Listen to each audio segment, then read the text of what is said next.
Ready பண்ண போறேன். அதுக்கு 2 பழுத்த தக்காளி எடுத்து வேக வச்சுக்க போறேன். அடுத்து ஒரு சின்ன லெமன் சைஸ் புளி எடுத்து ஊற போட்டுக்கிறேன். அடுத்து ரசத்துக்கு இடிக்கிறதுக்கு 1 ஸ்பூன் மிளகு, 1 ஸ்பூன் ஜீரகம், வெங்காயம், 4-5 பல் பூண்டு, ஒரு பச்சை மிளகாய், கருவேப்பிலை. இத நான் ஒரு இடிக்கல்ல மிளகு, ஜீரகம், கருவேப்பிலை இத ஒரு 2 தட்டு தட்டிக்கிறேன்.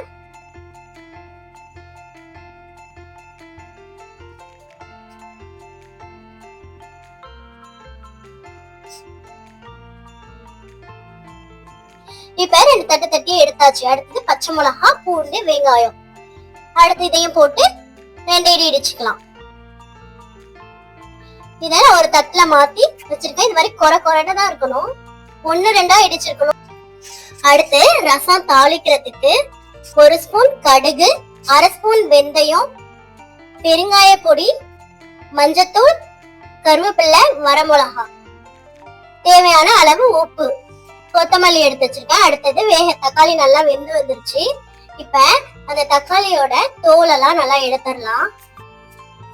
தக்காளி கொஞ்சம் ஆறணும்னே எடுக்கணும். நான் ரொம்ப சூட்டோட எடுத்துட்டேன். இது மாதிரி தோல் நல்லா கலந்து வரணும். அது மாதிரி எல்லா தோலையும் எடுத்துடலாம். தக்காளியோட தோலெல்லாம் எடுத்து வச்சுட்டேன். இப்ப இந்த தக்காளியில ஊற வச்ச புளிய கரைச்சி எடுத்துக்கலாம்.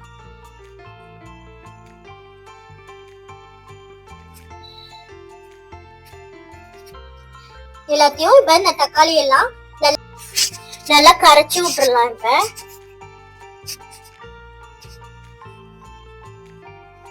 அடுத்தது இடிச்சு வச்ச பூண்டு, மிளகு, ஜீரகம், பச்சை மிளகாய், கருவேப்பிலை எல்லாத்தையும் சேர்த்துக்கலாம். எல்லாத்தையும் சேர்த்தாச்சு. அடுத்தது மஞ்சத்தூள்,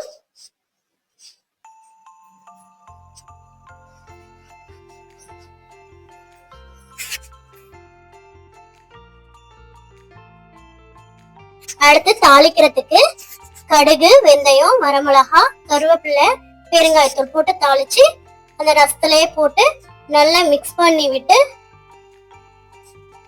மூடி வச்சிடலாம். ஒரு 2 நிமிஷம் கழிச்சு ஓபன் பண்ணி பார்த்தா ரசத்துல இந்த மாதிரி பபிள்ஸ் வரும். அங்கங்க இந்த மாதிரி சின்ன சின்ன பபிள்ஸ் வரணும்.